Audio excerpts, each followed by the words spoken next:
आप सबको जय मसीह की। सुबह के समय हम एक वचन अध्ययन करेंगे जो नीति वचन के 3 अध्याय के 5वें और 6ठे वचन से है। तो अपनी समझ का सहारा न लेना, वरन संपूर्ण मन से यहोवा पर भरोसा रखना, उसी को स्मरण करके सब काम करना, तब वह तेरे लिए सीधा मार्ग निकालेगा। रशिया के कुल अधिपति तानाशाह जोसेफ स्टालिन एक मसीही पासबान ही बनना चाहते थे। इस कारण जब वो 14 साल के थे तभी एक बाइबल कॉलेज जाकर उन्होंने पढ़ाई शुरू की। इसके लिए उन्हें एक स्कॉलरशिप भी मिली थी। 5 साल तक वहां रहकर उन्होंने पढ़ाई की। जिस समय वो बाइबल कॉलेज में पढ़ रहे थे तभी राजनीति में उनकी रुचि आई। कार्ल मार्क्स के सिद्धांतों ने उन्हें अपनी ओर आकर्षित किया। उस आकर्षण के कारण वो अपने परीक्षा को ठीक से नहीं दे पाए। अंत में उन्हें बाइबल कॉलेज से निकाल दिया गया और सबसे ज्यादा बढ़कर वो एक नास्तिक बनना चाहते हैं, ये निर्णय बहुत बड़ी परेशानी को लेके आ गया। हम सब ये बात जानते हैं कि मसीह पासबान बनने की चाहत रखने वाले स्टालिन रशिया के तानाशाह बन गए। लाखों लोगों को जेल में बंद करके उन्हें मारने का कारण वही है करके कहा जाता है। पर यही स्टालिन अपनी पढ़ाई को एक बाइबल कॉलेज में पढ़कर समाप्त कर कर परमेश्वर की सेवकाई में आते तो लाखों लोगों को वो मृत्यु के कगार से बचाने वाले व्यक्ति बन जाते। लेकिन उन्होंने जो गलत निर्णय लिया उसकी वजह से न केवल उनका जीवन बर्बाद हुआ बल्कि लाखों लोगों के जीवन को बर्बाद करने का कारण वो बन गए।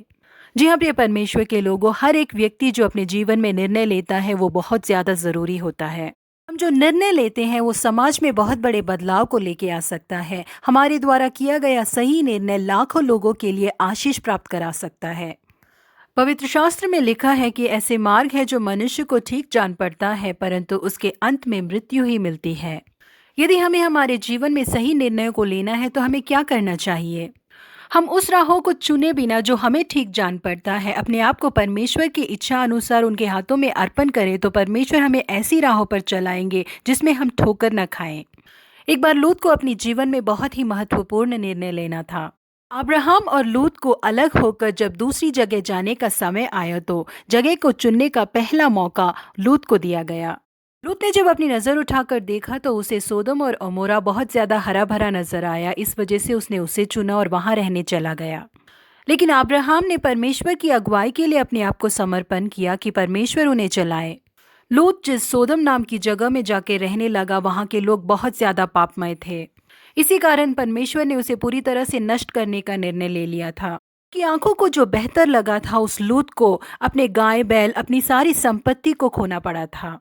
खुद को अपनी पत्नी को भी गंवाना पड़ा। परमेश्वर के द्वारा श्राप पाने वाले मोआबी और अमोनियों के वंश के पिता भी लूत बने।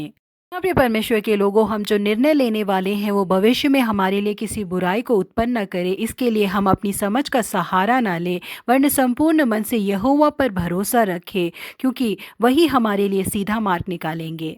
इसलिए किसी भी निर्णय को लेने से पहले परमेश्वर की अगुवाई को ढूंढे।